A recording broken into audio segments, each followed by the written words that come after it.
উবাইদ ইবনুল জাররাহ রাদিয়াল্লাহু তাআলা আনহু ইসলাম কবুল করেছেন। ইসলাম কবুল করে তিনি মক্কা থেকে মদিনায় হিজরত করলেন। 1 বছর যেতে না যেতেই বদর যুদ্ধের ডাক চলে এলো। আমার নবী বদর যুদ্ধের দিন সাহাবা কেরামকে নিয়ে পরামর্শ করতেছেন, সাহাবীরা শোনো, এবারে প্রথম রোজা ফরজ হয়েছে দ্বিতীয় হিজরিতে। রাসূল বলছেন, রোজা তো আসো, কিন্তু তোমরা কি জানো যুদ্ধের ডাক কিন্তু চলে এসেছে। কেন, কি হয়েছে? আবু জেহেল তার 1000 সৈন্য নিয়ে এসে লোহিত সাগরের পাশ দিয়ে ঘেসে ঘেসে সে রওনা দিয়ে সে বদর নামক প্রান্তর পর্যন্ত চলে আসছে। কে কে আছে আমার সঙ্গে যুদ্ধে যাবে? সাহাবা কেরাম বললেন, লাব্বাইক ইয়া রাসূলুল্লাহ, আমাদেরকে শুধু পারমিশন দিবেন, বলতে দেরি হবে, যেতে দেরি হবে না। আমার নবীজি অর্ডার দিয়ে দিলেন এবং বললেন, সাহাবীরা শোনো, আজকের এই যুদ্ধ কিন্তু ভাই ভাইয়ে যুদ্ধ, বাবা সন্তান যুদ্ধ, বংশ বংশ যুদ্ধ, আত্মীয় আত্মীয় যুদ্ধ, জামাই শ্বশুর যুদ্ধ। এই যুদ্ধে তোমরা যুদ্ধ করতে পারবে নাকি? সাহাবীরা বলছেন, ইয়া রাসূলুল্লাহি, কোনো বন্ধু দেখবো না, কোনো বাপ দেখবো না, কোনো ভাই দেখবো না, আল্লাহর কসম করে বলছে আমরা ইসলামের শত্রু হিসেবে তাদেরকে চিহ্নিত করব। জোরে বলি আল্লাহু আকবার। সাহাবীদের দাম কি এমনি এত হয়েছে? আল্লাহু আকবার। আল্লাহ রাব্বুল আলামিন কি সম্মান তাদেরকে দান করেছেন। বদর যুদ্ধের দিন আমার নবীজি রওনা করবেন। সাহাবীরা বলছেন, ইয়া রাসূলুল্লাহ, আজকের এই যুদ্ধের ময়দানে আমরা আজকে রোজাও রাখবো, রোজাও ফরজ, জিহাদও ফরজ। রাসূল বলেন, না রে না, ওয়া ইন কুনতুম মারদা ওয়া আলা সাফারিন ফাইদ্দাতুম মিন আইয়ামিন উখার। সফরে আছো, বেকায়দায় আছো, অন্য সময় রোজা রাখবে, কিন্তু যুদ্ধে তো পরাজিত হওয়া যাবে না। শক্তি সঞ্চয় করে রোজা ভেঙে ফেলে দাও।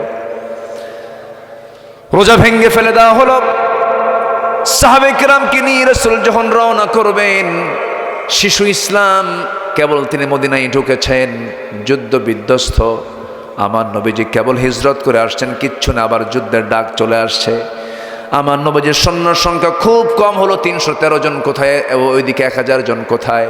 ঘোড়া নাই, তরবারি নাই, খেজুর গাছের ডাল ভেঙ্গে তাদেরকে লাঠি বানায় দিয়েছে। আমার নবীজি যুদ্ধে যখন রওনা করবেন, ছোট্ট 2টা বাচ্চা, 11 বছর 10 বছরের ছোট্ট 2টা বাচ্চা নবীর সামনে দাঁড় হয়ে বলে, হুজুর, আমরা মদিনার আফরার ছেলে 2 জন বলছে আপনার কাছে আসলাম, কি বলবা বলো। হুজুর, যুদ্ধের নাকি ডাক এসেছে, জিহাদের নাকি ডাক এসেছে, আমাদেরকে পারমিশন দিয়ে দেন। রাসূল বললেন, ও আমার 2 জন ছোট্ট সাহাবী, কেমন করে অনুমতি দেব? তোমাদের গায়ের তো কোনো শক্তি নাই, তরবারি ধরার মতো কোনো বল নাই, কেমন করে পারমিশন দেব? না না, দেওয়া যাবে না। ছোট্ট 2টা ভাই, 2 জন ছোট্ট সাহাবীর মধ্যে বড়জন যে ছিল মাস, সেও রাসূলকে লক্ষ্য করে বলছেন, ইয়া রাসূলুল্লাহ, আপনি যদি পারমিশন নাই দেন তবে অন্তত আপনি আমাকে দেন, আমি ওর চাইতে বড় আছি, শক্তি আমার বেশি, হাত পা বড় আমার। ছোট্ট জন রাসূলকে লক্ষ্য করে বলছেন, হুজুর, আপনি যদি ওকে পারমিশন দেন আমাকেও দিতে হবে, কারণ ও শুধু লম্বায় শুধু বড় হয়েছে, কিন্তু আমার মায়ের বেশি। আল্লাহু আকবার বলবেন না? আমার নবীজি মুস্কি হাসি মেরে বললেন, দেখি তোরা 2 জন কুস্তি লাগ। 2 জনকে কুস্তি লাগায় দিলেন। বড়জন ছোট জনকে নিচে ফেলে দিল। ছোট জন বড় ভাইয়ের কানের মধ্যে মুখ ঢুকায় বলছে, ভাই রে, তুমি কি আমার সঙ্গে এরকম করে আমাকে ছেড়ে তুমি একা যুদ্ধে যাবে? একসঙ্গে খাই, ঘুমাই, সব কিছু একসঙ্গে করি, খেলাধুলাও করি, ভাইরে তোমার গায়ের শক্তি একটু কমায় দাও, একটা বারের মতো তোমার বুকের উপরে উঠে বুঝায় দিই আমি তোমার চাইতে কোনো অংশে কম নই।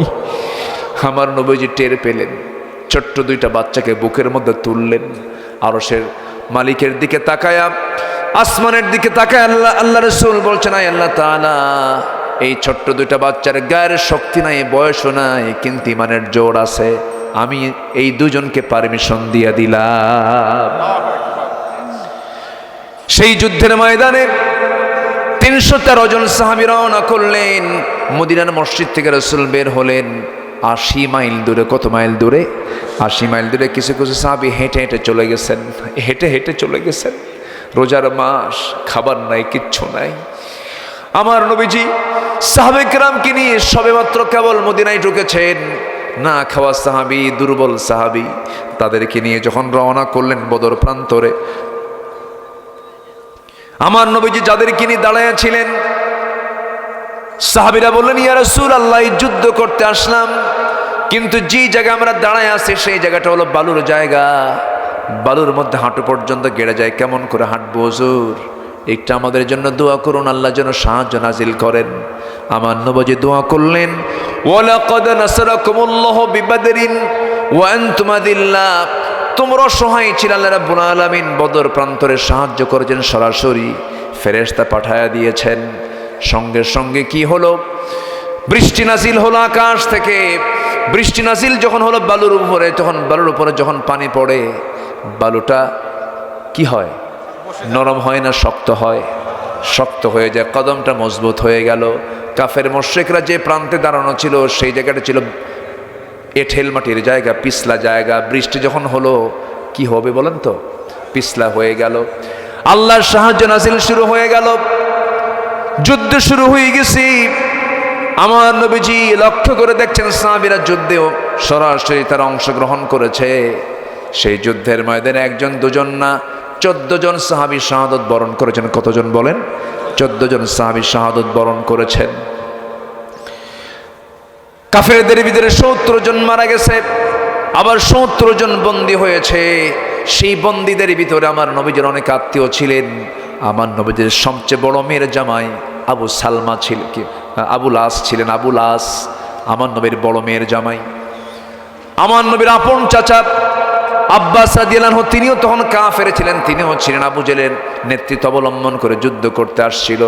বদর যুদ্ধে কোনো নেতা কেউ জীবিত ছিল না, আবু জেহেল সহ সব নেতাগুলো বিদায় নিয়েছিল।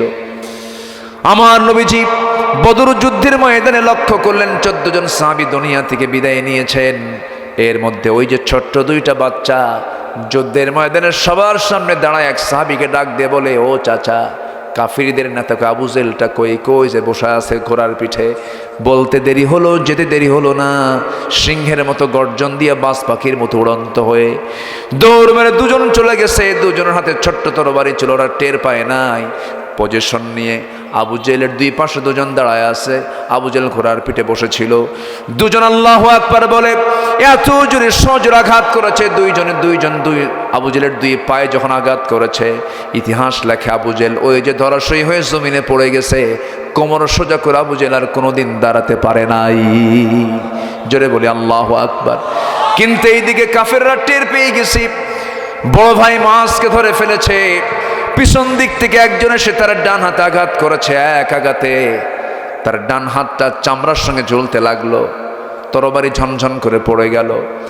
লাফ মেরে গিয়ে আবার বাম হাতে তরবারি তুলে নিয়েছেন, যুদ্ধ চালাচ্ছেন, কিন্তু ডান হাতটা চামড়ার সঙ্গে ঝুলতেছিল। বারবার বাম হাতে সে ধাক্কা খায়, যুদ্ধে ডিস্টার্ব হয় মনে করে এক পর্যায়ে ডান হাতটা বাম্পার নিচে রেখে এত জোরে টান মারলেন, হাতটা ছিটকে পড়ে গেল। বাম হাতে যুদ্ধ চালালেন, বাম হাতও কেটে ফেলে দিল কাফেররা। ঝনঝন করে তরবারি পড়ে গেছে।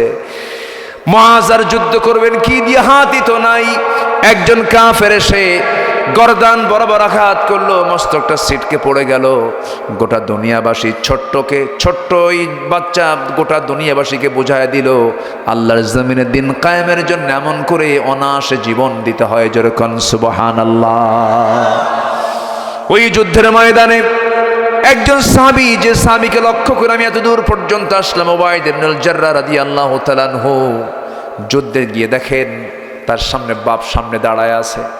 বাপটাকে দেখে 1 বছর দেখা হয় না, বাপকে দেখেন না। ওবায়দা করলেন কি? তরবারি গুটায় নেন না, আমি আব্বাকে মারতে পারবো না। কয়েকবার ফেরত আসলেন, কিন্তু পরক্ষণেই মনে মনে ভাবলেন, না না, আমার জন্মদানকারী বাপ হতে পারে, কিন্তু সে তো ইসলামের দুশ্মন মনে করে আবার টার্ন করে তরবারিটা হাতের মধ্যে ওপেন করে নিয়ে কোষবদ্ধ তরবারি কোষমুক্ত করে নিয়ে আল্লাহু আকবার বলে বাবার সামনে গিয়ে বাপকে বাপ না মনে করে শিরকের প্রতীক মনে করে গর্দান বরাবর হাঁকায়া দিলেন। বাপ দুনিয়া থেকে বিদায় নিল। যুদ্ধ শেষ হয়ে গেছে, সবার মুখে হাসি, মুসলমানরা বিজয় লাভ করেছে, কিন্তু ওবায়দার মুখে হাসি নেই। ওবায়দা কান্দে। বলা হলো, ওবায়দা কান্দে কেন? সাহাবীরা বলছেন, ইয়া রাসূলুল্লাহ, ওবায়দার বাপ আজকে যুদ্ধে মরে গেছে, এই জন্য ওবায়দা কান্দে। রাসূল বলেন, আরে আমার প্রিয় সাহাবী, ওবায়দার বাপকে কে মেরেছে? হুজুর, আমরা কেউ মারি না, ওবায়দা নিজে মারছে। আমার নবীজি দুটো হাত আগায় দিয়ে বলছেন, ও আমার ওবায়দার এই দিকে আয়, আমার বুকের মধ্যে আয়। বুকের মধ্যে রাসূল তাকে উঠে আনিয়ে বলছে, ওবায়দা, আজকে তুমি যে আমলটা করেছো, আল্লাহর জান্নাত তোমার জন্য ওয়াজিব হয়ে গেছে। কুল ইন কানা আবাউকুম, কুল ইন কানা আবাউকুম ওয়া আবনাউকুম, কুল ইন কানা আবাউকুম ওয়া আবনাউকুম, তোমাদের সন্তান সন্ততি। সাইয়েদনা আবু বকর সিদ্দিক রাদিয়াল্লাহু তাআলা আনহু যুদ্ধের ময়দানে গিয়ে যুদ্ধ করতেছেন। সেই সময় তার একটা ছেলে ইসলাম কবুল করে নাই। পরবর্তীতে সেই ছেলে যখন তার বাপকে বলছে, আব্বা, যুদ্ধে আমি আপনাকে দেখেছিলাম, কিন্তু আমি আপনাকে আঘাত করি নাই। এবার সাইয়েদনা আবু বকর বলেন, আল্লাহর কসম করে বলে, সেই যুদ্ধে যদি আমি তোরে দেখতাম, তোরে আমি শেষ করে দিতাম। আল্লাহু আকবার বলেন। সন্তান আগে না আল্লাহ আগে? সন্তান আগে না রাসূল আগে? বাপ আগে না ঈমান আগে? ঈমান আগে। ইব্রাহিম আলাইহিস সালাতু ওয়াস সালাম বাপের কথা শুনেছেন? আজ থেকে শুনেছেন? বাপ তো মূর্তি বানাতো, মূর্তি পূজা করতো, বলতো, বাবা এগুলো বানা। কেন? আমি এগুলো বানাই না, আমার রব বানান লাগে না, আমার রব এমনি আছে। আল্লাহু আকবার বলেন। আমাদের রবকে বানাতে হয়? আমাদের রব আছে না নাই?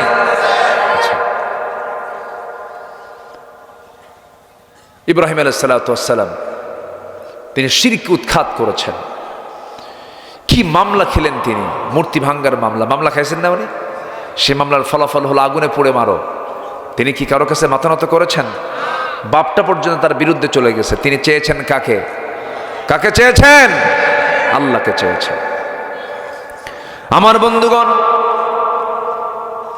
আমার ভাইয়েরা, আল্লাহ রাব্বুল আলামিন বলছেন, বান্দারে, এই সমস্ত জাগতিক জীবনের ব্যক্তি জিনিস, সেগুলোর চাইতে আমাকে বেশি ভালোবাসতে হবে, রাসূলকে বেশি ভালোবাসতে হবে।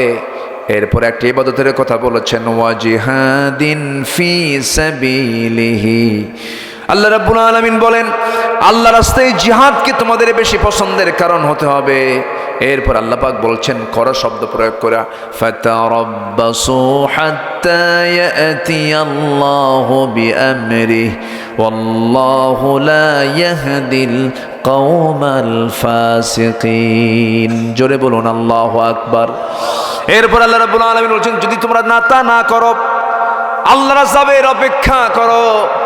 আল্লাহ তাআলা ফাসিকদেরকে কখনো হেদায়েত দেন না। ফাসিকদের হেদায়েত কি আল্লাহর কাছে আছে নাকি? আল্লাহর কাছে নাই। সেই জন্য আমরা সাহায্য চাইবো কার কাছে? আসতে বলবেন না, কার কাছে? আমার জীবনে একমাত্র বন্ধু তিনি আমার কে? আল্লাহ ছাড়া কোনো বন্ধু আছে নাকি? আল্লাহ ছাড়া কোনো বন্ধু হতে পারে না। কারণ দুনিয়ার যা কিছু দেখতেছি সমস্ত বন্ধুগুলো ক্ষণিকের। একমাত্র পার্মানেন্ট বন্ধু তিনি আমার একজন, তিনি আমার কে? বউ আমার আপন না, হেরে যাবে। সন্তান আমার আপন না, হেরে যাবে। ভাই আমার আপন নয়, হেরে যাবে। সন্তান সন্ততি কেউ আমার আপন নয়, বন্ধু বান্ধব কেউ আমার আপন নয়, আমার গোষ্ঠী আমার আপন নয়।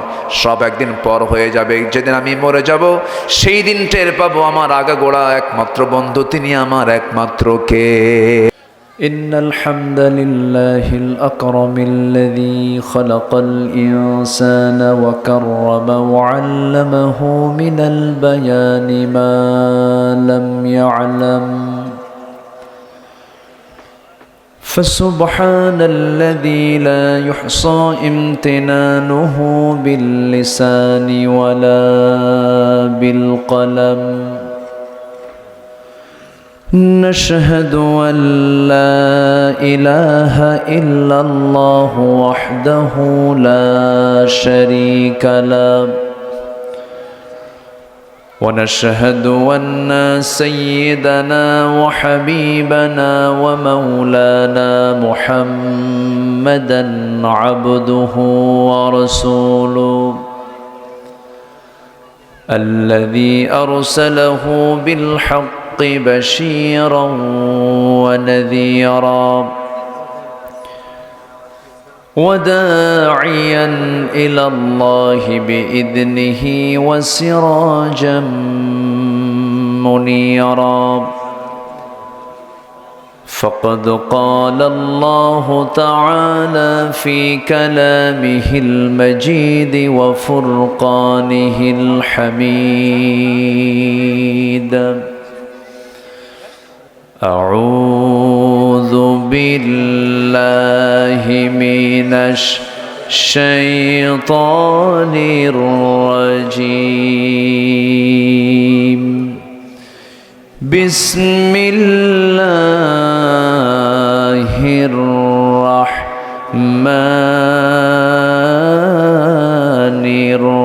الرحيم.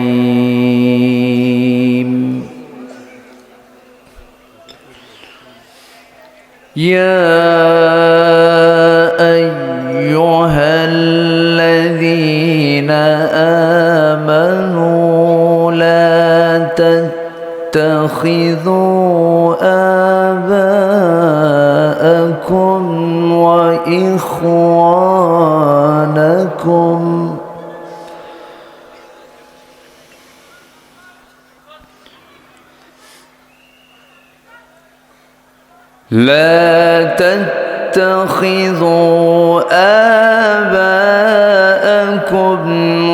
وإخوانكم أولياء إن استحبوا الكفر على الإيمان.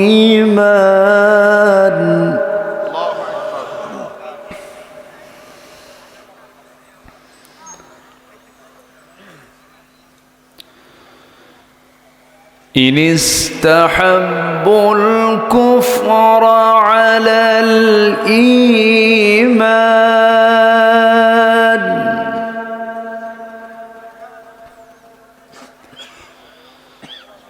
ومن يتولهم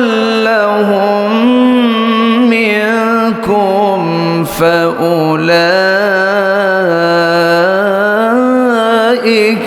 هم الظالمون.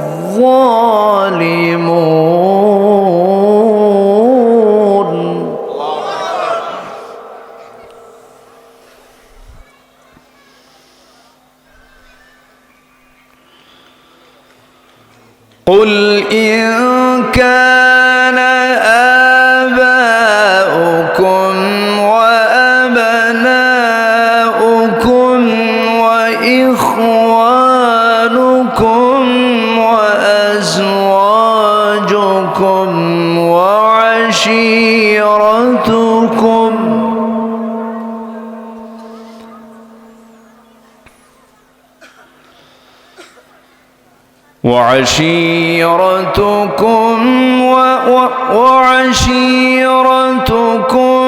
وأموال اقترفتموها وتجارة تخشون كسادها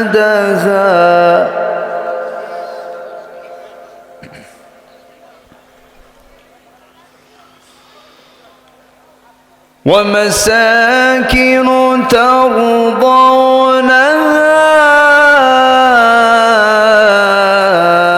أحب إليكم من الله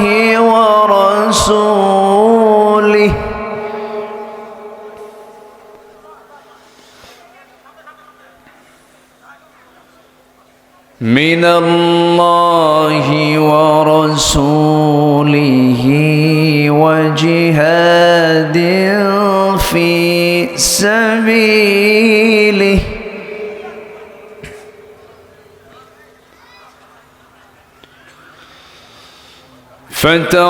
فتربصوا حتى يأتي الله بأمره والله لا يهدي القوم الفاسقين.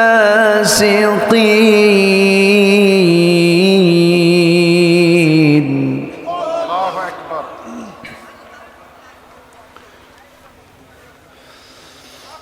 الله أكبر. بسم الله الرحمن الرحيم.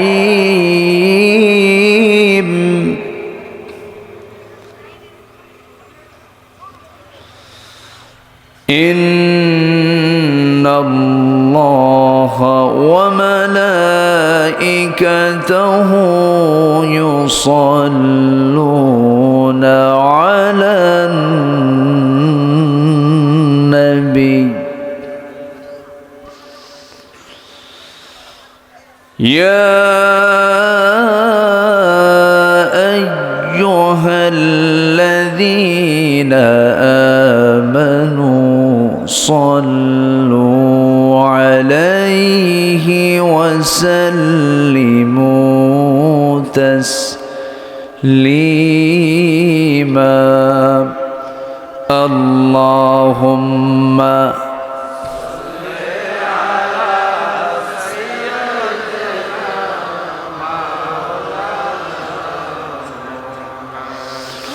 وعلى آل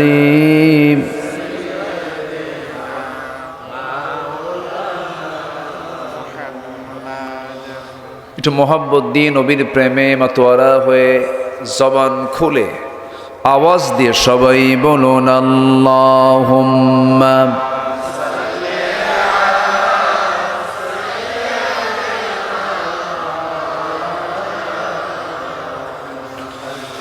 وعلى آل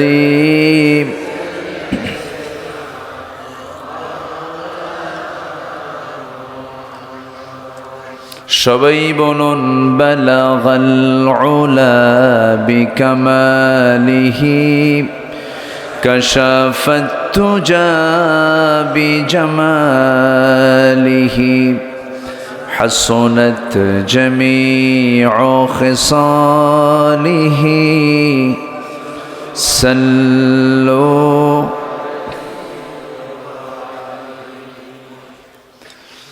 سراج الملة تمهي فخر دو عالم دلبار مولاه شريف الأنبياء نسخاب كل أديان دغر هو بلغ العلا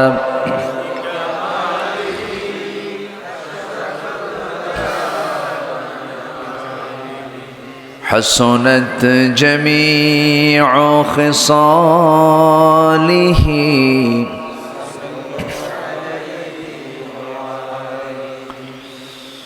আমি কোরআনের সুর মাঝে শুনেছি যে নাম আজানের সুর মাঝেও শুনেছি সে নাম ও নাম শুনেছি আমি আমার হৃদয় হে রাসূল নবীজি তোমায়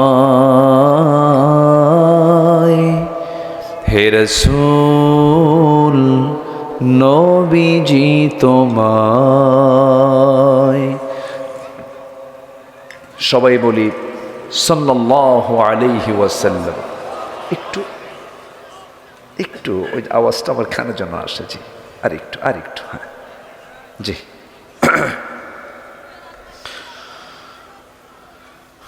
বৃহত্তর নোয়াখালী অঞ্চলের ফেনী জেলার ছাগলনাইয়া উপজেলার দক্ষিণ যশপুর ফরয়েজি বাড়ি নুরানি হাফিজে মাদ্রাসা মাহফিল ইন্তেজামি কমিটি কর্তৃক আয়োজিত নবম বার্ষিকী ওয়াজ মাহফিল 2025 মহৎ আয়োজনের সম্মানিত সুযোগ্য সভাপতি বিশিষ্ট সমাজসেবক ইসলাম দরদী ব্যক্তিত্ব শিক্ষাবিদ জনাব ইউসুফ মজুমদার, আজকের মাহফিলের বরেণ্য অতিথি হাফিজ মাওলানা মুফতি শাহজালাল মাদারীপুরী, উপস্থিত হাজারাত উলামায়ে কেরাম, ফদালায়ে ইজাম, সুশীল সমাজ, জাতির শ্রেষ্ঠ সন্তান, শিক্ষক মণ্ডলী, আজকের মাহফিলের প্রধান আকর্ষণ যাদেরকে নিয়ে আজকের এই সাজানো গোছানো বর্ণাঢ্য আয়োজন, তাওহীদের পতাকাবাহী, কালিমার ঝান্ডাবাহী, দ্বীন ইসলামের নরসারদুল বীর মুজাহিদ, প্রাণ প্রিয় সম্মানিত দ্বীনী ভাইরা, আড়ালে বসে আছেন শ্রদ্ধেয়া সম্মানিতা মা বোনেরা, আলোচনার সূচনায় আনুষ্ঠানিকতার মধ্য দিয়ে আমার পক্ষ থেকে আবারও দিল খোলা সালাম, আসসালামু আলাইকুম ওয়া রাহমাতুল্লাহি ওয়া বারাকাতুহু।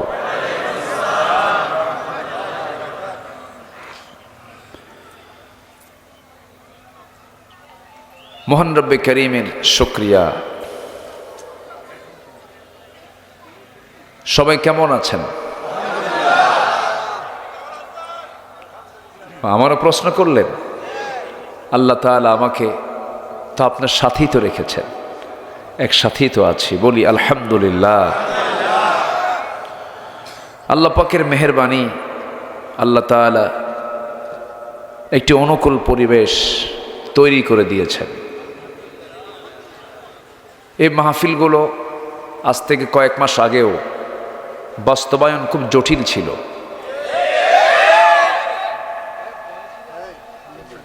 মাহফিল কমিটি এতটাই বিব্রত অবস্থায় পড়তেন, মাহফিল হবে কি হবে না এটার জন্য থানায় যাওয়া লাগতো, থানায় পারমিশন নিতে হতো। থানা বলতো এসপি অফিসে যান, এসপি বলতো ডিসি অফিসে যান। কমিটির এই দৌড়াদৌড়ি করতে জুতার তলা ক্ষয় হতো, তাও মাহফিলের পারমিশন মিলত না। এখন উল্টাই থানা থেকে ফোন আসে, কমিটিকে ফোন দিয়ে বলে কিছু লাগবে কি? ঠিক আছে না? আল্লাহ পাকের মেহেরবানি, যে মহান আল্লাহ সুবহানাহু ওয়া তাআলা এমন সুন্দর একটা আয়োজনে, অনুকূল পরিবেশে, প্রশস্ত চিন্তা নিয়ে, মুক্ত মনে এমন একটি পরিবেশে আসার বসার তৌফিক দিয়েছেন। কালিমাতুশ শুকর আদায় করি, মুহাব্বাতান বলে উঠছি আলহামদুলিল্লাহ। আবারও বলছি আলহামদুলিল্লাহ। চিৎকার মেরে বলছি আল্লাহুম্মা ইন্নী আসআলুকা আল হুদা ওয়াত তুকা ওয়াল আফাফা ওয়াল গিনা।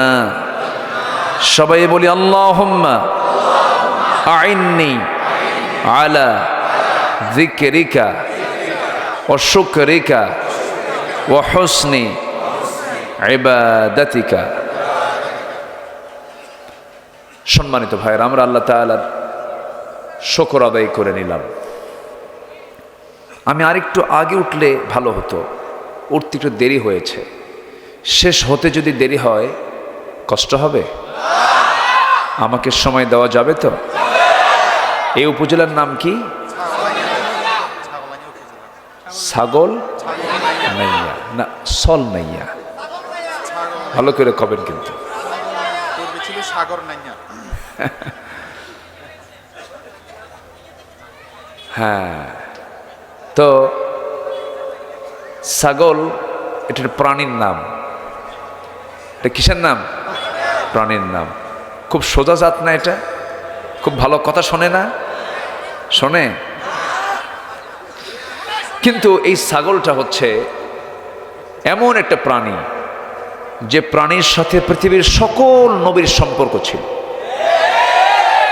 কি ঠিক আছে না? সকল নবীর সম্পর্ক ছিল এই ছাগলের সাথে। সেই ছাগল নিয়ে আপনারা আছেন কে? এটা থানার তফসির করে দিলাম। রাসূল ছিলেন রাখাল, তিনি রাখালিপনা করেছেন। এরপরে আদম থেকে শুরু করে এমন কোন নবী নাই যে নবী রাখাল ছিলেন না। তো নামটা শুনে আমার ভালোই লেগেছে, আলহামদুলিল্লাহ। ছাগল চড়েছেন, সবচেয়ে বেশি টাইম হচ্ছে একজন নবী, তিনি হচ্ছেন মূসা আলাইহিস সালাতু ওয়াস সালাম। 10 বছর। কত বছর? 10 বছর। দেখি যদি সুযোগ হয় তার লাইফের দিকে আস্তে আস্তে যাব। আমরা আমাদের নবী নিয়ে বসেছি। আমাদের নবীর নাম কি? উনি একটা স্লোগান দিয়েছেন, আমার নবী তোমার নবী বিশ্বনবী মুস্তফা, আমার নেতা তোমার নেতা বিশ্বনবী মুস্তফা সাল্লাল্লাহু। তখন আমি চিন্তা করলাম, দেখি আজকে কি বিষয়ে কথা বলা যায়, একটা প্ল্যান নিলাম। তো আমি সূরা তাওবা থেকে 23, 22, 23 এবং 24 এই দুটো আয়াতে কারিমা আমি তেলাওয়াত করেছি।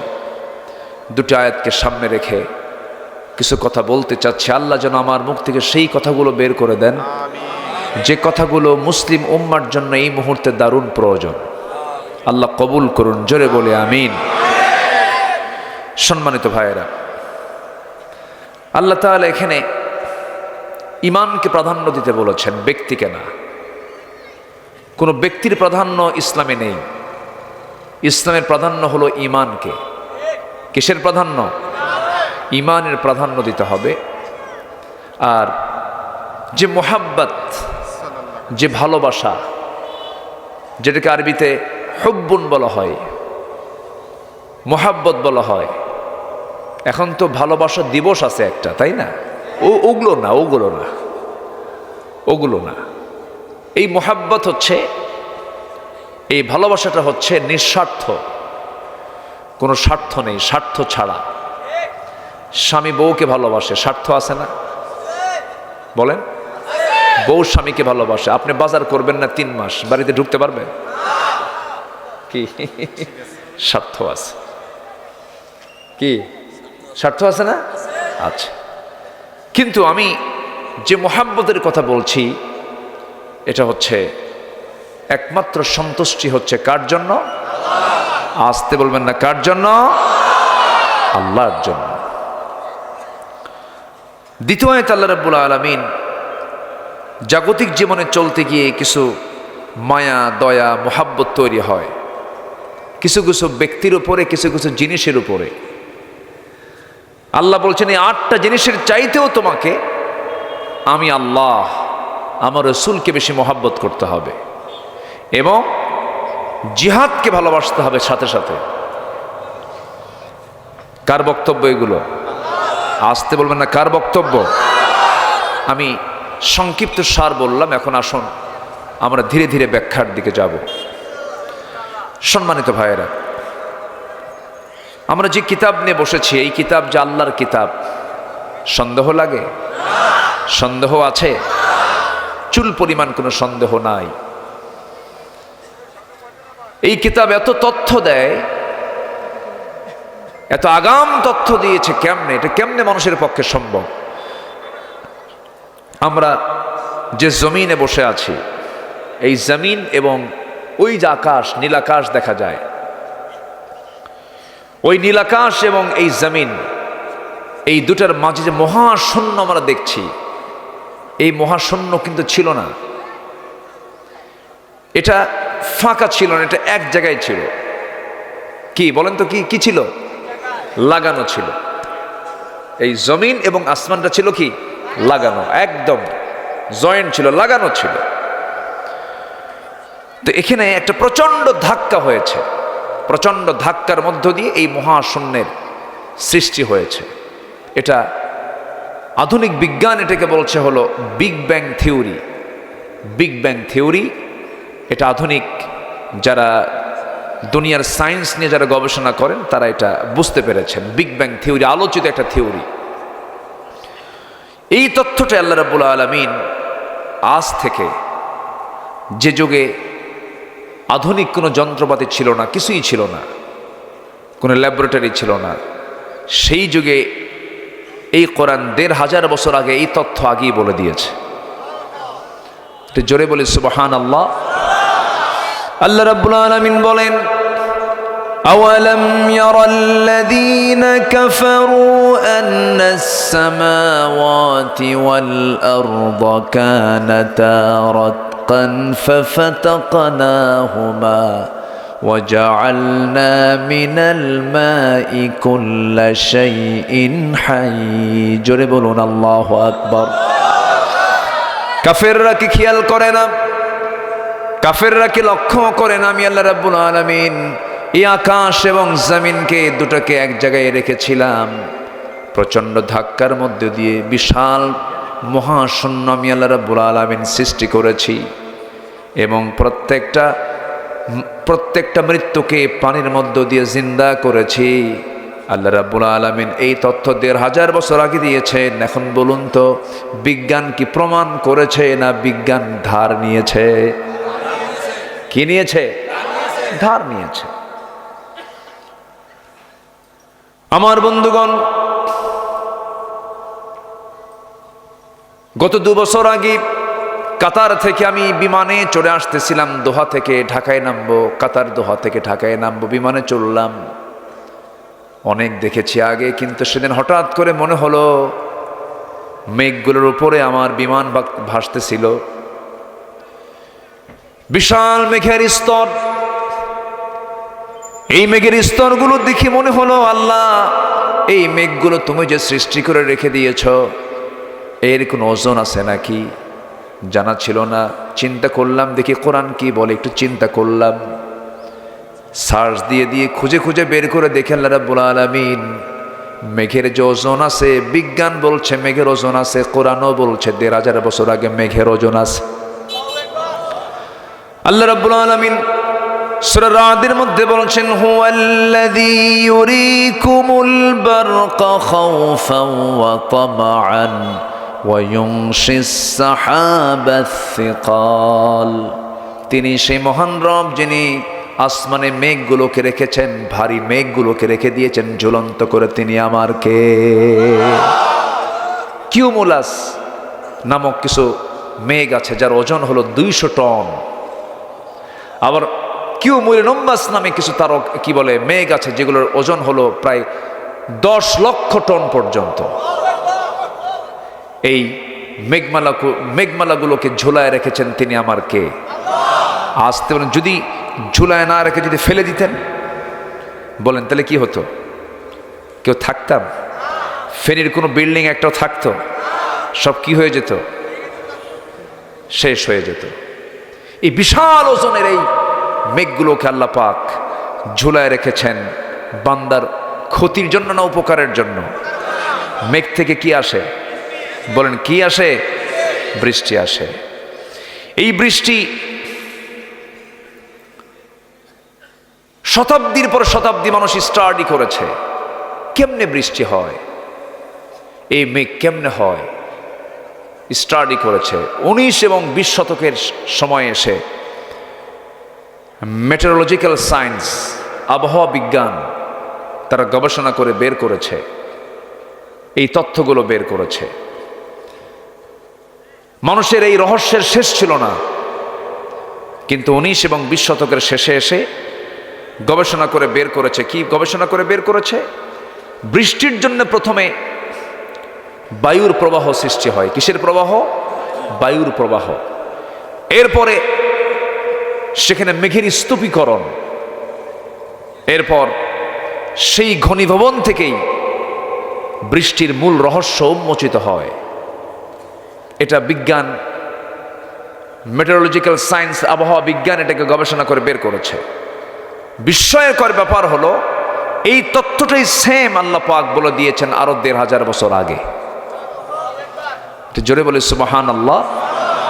আল্লাহ পাক সূরা রুমের মধ্যে বলছেন, আল্লাহ রাব্বুল আলামিন বলেন, আল্লাহুল্লাযী ইউরসিলুর রিয়াহা ফাতুসিরু সাহাবান ফায়াবসুতুহু ফিস সামাই কাইফা ইয়াশা ويجعله كسفا فترى الودق يخرج من خلاله فإذا أصاب به من يشاء من عباده إذا هم يستبشرون জোরে বলুন আল্লাহু আকবার। তিনি সেই মহান প্রভু যিনি বায়ু প্রেরণ করেন, অথবা তা মেঘমালাকে সঞ্চারিত করে, অতবার তিনি মেঘমালাকে যেভাবে ইচ্ছা সেইভাবে আকাশে ছড়িয়ে দেন, তাকে স্তরে স্তরে আল্লাহ রাব্বুল আলামিন যেখানে যা প্রয়োজন সেইভাবে মেঘগুলোকে রেখে দেন। জোরে বলি সুবহানাল্লাহ। তাহলে এই বৃষ্টির পানি যে নাজিল হয়, এটা কি পরিমাণ ছাড়া আসে? পরিমাণ ছাড়া, পরিমাণ মতো কে নাজিল করেন? কিন্তু ফেনীতে এবার কি হয়েছে? এদিকে হয়েছে নাকি? এদিকে হয়েছে? হয়েছে এই পর্যন্ত? আচ্ছা, এই যে বন্যাটা হলো, এই বন্যা কিন্তু বৃষ্টির বন্যা নয়। ওরে ছোট্ট একটা ছেলে বলছে কিন্তু এই কথাটা, এই তো ওই যে ছোট্ট একটা ছেলে বলেছে। ভাবতেছেন যুবকরা ওই ডিভাইসে আর মাদকাসক্ত হয়ে বসেছিল না? আমি তো ভাবছিলাম মনে হয় যুবকরা শেষ। ওরে বাপরে বাপ, জায়গা মতো হাজির হয়ে কয় 45 মিনিট টাইম, তাড়াতাড়ি গণভবন ছাড়ো। ঠিক কিনা? যুবকরা তোমরা সবকিছু করতে পারবে,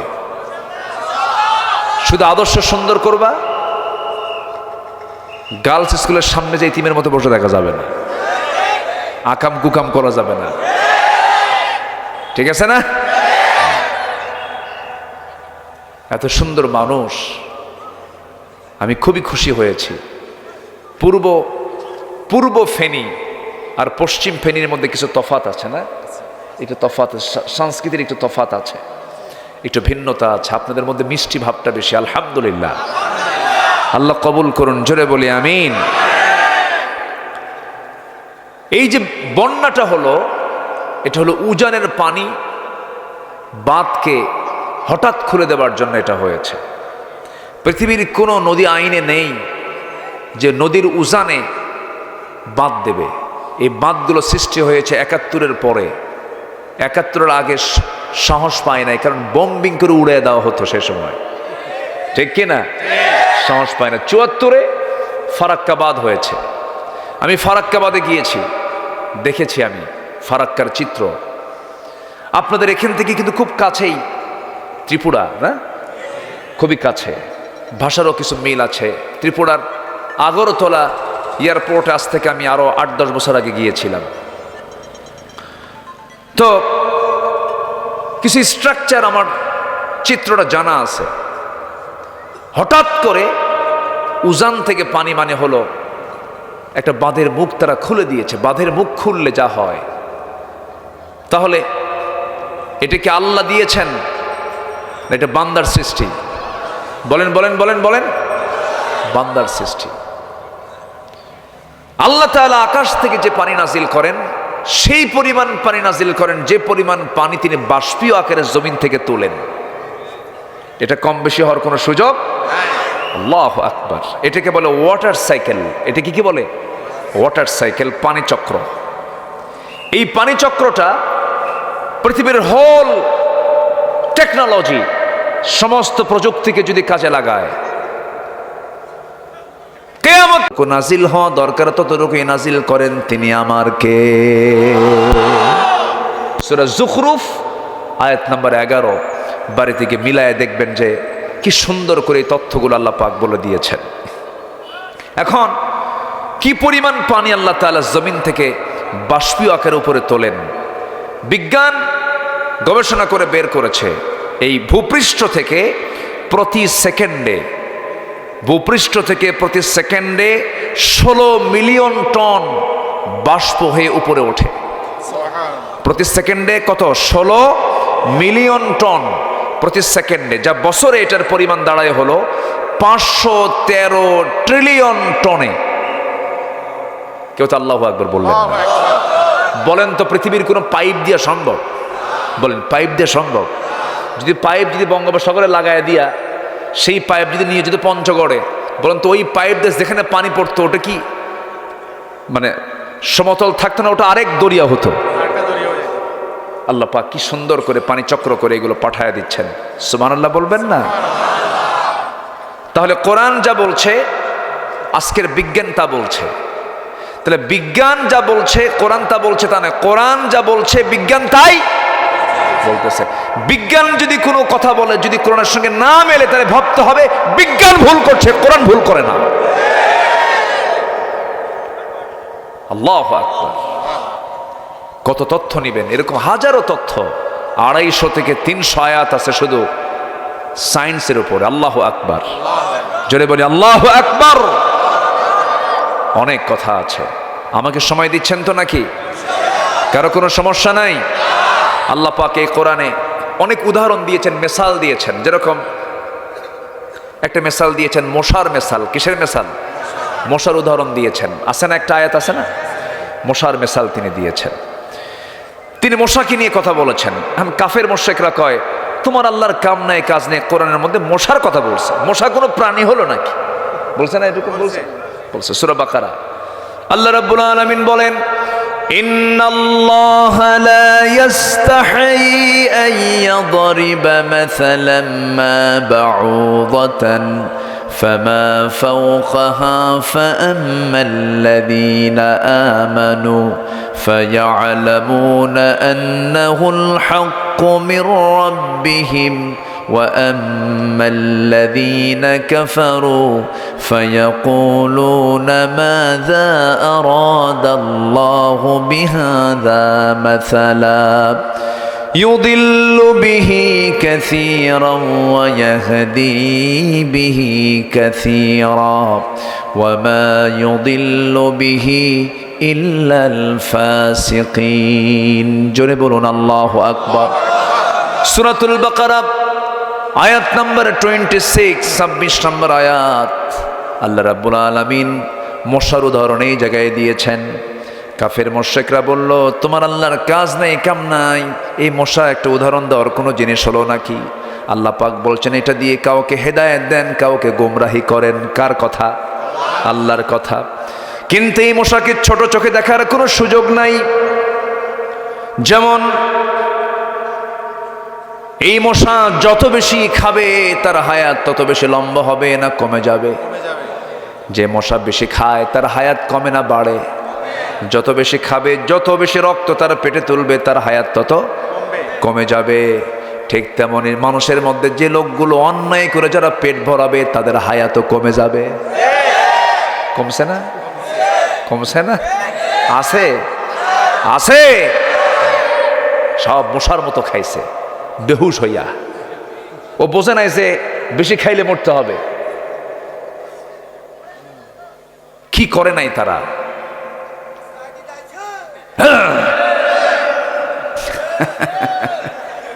শুধু আমি ওয়াজ করি, সাথে জনগণও দেখে ওয়াজ করে। সম্মানিত ভাইয়েরা, 11 লক্ষ কোটি টাকা দেশ থেকে পাচার করেছে ওরা। 11 লক্ষ কোটি টাকা। পুকুর চোর না সাগর চোর? বলেন পুকুর চুরি না সাগর চুরি? সাগর চুরি। কম করে নাই, অনেক কিছু করেছে ওরা। কিন্তু ফলাফল কি হলো? ফলাফল তো জিরো হয়ে গেল। সালমান এফ রহমান লজ্জায় মাথা নিচু হয়ে যায়। তার চেহারার দিকে তাকালে মনে হয় জিব্রাইল নাজিল হয়েছে। চিন্তা করুন, বাঁচার জন্য সম্পদ আপনার কি কাজে লাগলো? বাঁচার জন্য সে দাড়ি কাটছে। হ্যাঁ, রাসূলের সুন্নাহ এটা কি নবীর মোহাব্বত? ওর কি নবীর মোহাব্বত হয়েছে? দাড়ি কাটছে। দাড়ি কেটে লুঙ্গি, পায়জামা খুলে লুঙ্গি পরছে, পাঞ্জাবি খুইলা গেঞ্জি পরছে, মাথার সাদা চুল কালো বানাইছে, দাড়িটা কাইটা একদম মুড়িওয়ালা বা তরকারিওয়ালা হয়েছে। কথা বোঝেন নাই? চললো নৌকায়, নৌকার ভেড়ে না। আইনমন্ত্রীকে দেখে কোস্টগার্ড বলছে স্যার চিনছে আপনারা, চলেন থানায় যাই। আইনমন্ত্রী কয় আমি কি এখানে একা আসছি? আমি যে জামাতের সাথে আসছি। কিসের সাথে?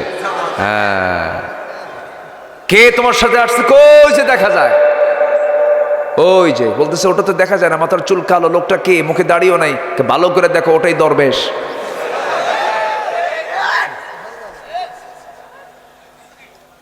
ওরা চেয়েছিল আলেমদেরকে উলঙ্গ করতে, আল্লাহ ওদেরকে ন্যাংটা বানায় ছেড়েছেন।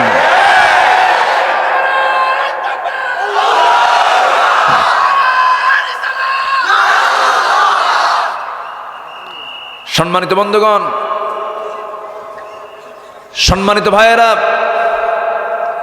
আলেমদের সম্মান রক্ষার দায়িত্ব কার? আসতে বলবেন না কার? একজন নবী যিনি খুব রাগী ছিলেন, আল্লাহর সঙ্গে ডাইরেক্ট কথা বলতেন, সে নবীর নাম কি? ওরে বাড়ি কি আশেপাশে নাকি? এত জোরে বললেন যে? আল্লাহু আকবার। খুব পাওয়ারফুল নবী ছিলেন, খুব পাওয়ার। এই নবীর বিরুদ্ধে একবার ফেরাউন করলো কি, একটা অভিযোগ দিল। কি অভিযোগ দিল? শারীরিক ত্রুটির একটা অভিযোগ দিল। ওটা নবী যদি হয় ওরকম ত্রুটি হবে কেন? কি ত্রুটি? ত্রুটিটা হলো একদম গোপন জায়গার কথা বলছে। বলল যে মুসার অন্ডকোষ একটা ছোট একটা বড়। কি কথা কি বুঝতেছেন? সহি বলো না কিন্তু এটা বলল যে এটা ছোট একটা বড়। বলেন তো এই নবীর কানে যদি এই সংবাদ যায় যেটা নাই ওনার, তাহলে কিরকম রাগ হতে পারে ওনার? বলেন তো। এই নবী কি মেজাজি কম না মেজাজি বেশি? খুব রাগ ছিল তার। তিনি যখন খেপে যেতেন চুলগুলো খাড়া হয়ে টুপি ভেদ করে চলে যেত, এত রাগ ছিল তার। এই রাগগুলো সব লেগেছে হলো ফেরাউনের বিরুদ্ধে। রাগের দরকার আছে না নাই? আছে। আল্লাহর পয়গম্বর মুসা ইসলাম যখন শুনলেন যে তার বিরুদ্ধে এই অভিযোগটা দিয়েছে, শারীরিক ত্রুটির অভিযোগ দিয়েছে, উনি বললেন, আল্লাহ শোনো, আমি তোমার নবী, তো আমার তো মান সম্মান আছে। এই যে একটা অবাদ সে দিল, আমার তো আল্লাহ সব ঠিকই আছে, তুমি তো ঠিকই করছো, তো এটা তো আমার দুর্নাম হয়ে যাচ্ছে। পৃথিবীতে যত পয়গম্বর এসেছেন সমস্ত পয়গম্বর হচ্ছেন সবচেয়ে সুন্দর মানুষ, শক্তিশালী মানুষ। আল্লাহ পাক আমার নবীকে 100 জন জান্নাতি পুরুষের সমান শক্তি দিয়েছিলেন। তো বললেন, আল্লাহ শোনো, ফেরাউন আমার বিরুদ্ধে যে প্রপাগান্ডা চালাচ্ছে এটার একটা ফয়সালা তুমি করো। আল্লাহ বলেন, তুমি চিন্তা করো না, ফয়সালা করে দিচ্ছি। এই পয়গম্বর খুব ডাইরেক্ট কথা বলতেন, মানে কথার মধ্যে একটা রসকস কম ছিল। আল্লাহ একদিন বলেন, আল্লাহ মুসা ইযহাব ইলা ফিরআউনা ইন্নাহু তাগা, তুমি একটু ফেরাউনের কাছে গিয়ে কালিমার দাওয়াত দাও। কাল্লা, আমি তো যাব, কিন্তু আমার জিহ্বা তো পারে না। কেন? কই একটা হয়ে যায় আরেকটা, তো করতি কাম সারা, জিহ্বা খাটো, তুমি যদি ঠিক করে দাও তখন যাব। আল্লাহ বললেন, ঠিক আছে, ঠিক করে দিলাম। রব্বিশরাহ লি সাদরি ওয়া ইয়াসসির লি আমরি। ঠিক হলো। এবার আল্লাহ বলছেন, শোনো, দাওয়াত দিতে নিয়ে যেন কোনো ভুল না হয়, একটু সুন্দর করে নরম সুরে কালিমার দাওয়াত দিবা। উনি বলছেন, আল্লাহ এই কাজ তো আমি পারবো না, আমার কথা ডাইরেক্ট, আমি ওরকম করে পারি না। তবে আমার ভাই, বড় ভাই হারুন, ও খুব মিষ্টভাষী, ও খুব সুন্দর করে কথা বলতে পারে। আল্লাহ বলছেন, তোমার ভাইয়ের যখন তুমি প্রশংসা তোমার মুখ দিয়ে করেছো, এই মুহূর্তে তোমার ভাইকেও আমি আল্লাহ নবুয়ত দিয়ে দিলাম। তিনি এমন নবী ছিলেন যার শ্বশুরও নবী ছিলেন, তার ভাইও নবী ছিলেন, তার ভাগিনাও একজন নবী ছিলেন। আল্লাহু আকবার বলেন। তাহলে মোট নবী কয়জন? শ্বশুর নবী, নিজে নবী, ভাই নবী, ভাগিনা নবী। আল্লাহু আকবার। নবী পরিবার দিছেন, কালিমার দাওয়াত রওনা দিলেন। আল্লাহ বলেছেন নরম সুরে কালিমার দাওয়াত দিবে। তিনি যে ডাকতেছেন, ফেরাউন, ফেরাউন বের হয়েছে, বের হয়ে বলে, এই মুসা কি কও? আল্লাহ আমারে পাঠায় দিছে, তুই তাড়াতাড়ি কালিমা পড়ে মুসলমান হও। কে তুমি আসছো, তোমার সাথে এটা কে? এটা আমার ভাই হারুন, সে আল্লাহর নবী। ফেরাউন কয়, তোমার আল্লাহর কাজ নাই কাম নাই, একই ঘরে দুই নবী পাঠাইছে না? বলেন তো এই কথা শুনলে কি নবীর রাগ উঠবে না? হাতে লাঠি বের করেছেন। প্রচন্ড রাগী ছিলেন তিনি, প্রচন্ড রাগ ছিল তার মধ্যে। সেই নবী গোসল করতে গেছেন একদিন, তো উনি একটা পানির মধ্যে নামবেন। ওই সময়ের শরিয়া, ওই সময়ের সিস্টেম অনুযায়ী উনি করলেন কি, পায়জামাটা খুললেন, খুলে রেখে নামলেন পানিতে। গোসল করতে নিয়েছেন, গোসল করলেন। গোসল করে ওঠার পরেই ওই রেখে দেওয়া পায়জামাটা আবার পড়বেন তিনি। কিন্তু পায়জামার উপরে, পায়জামার নিচে পাথর ছিল, সেই পাথরকে আল্লাহ পাক জিন্দা বানায় দিলেন। বললেন, পাথর তুই মুসার লুঙ্গি নিয়ে দৌড় মার। সুবহানাল্লাহ বলবেন না? মুসার লুঙ্গি নিয়ে কি কর? দৌড় মার। মারছে দৌড়। সেই দৌড় না সেই দৌড়। মুসা আলাইহিস সালাতু ওয়াস সালাম হাতে ছিল তার লাঠি, তিনি যে উলঙ্গ আছেন এটা তার সেন্সেই ছিল না, আল্লাহ পাক তার জেহেন থেকে সরায়া দিয়েছেন।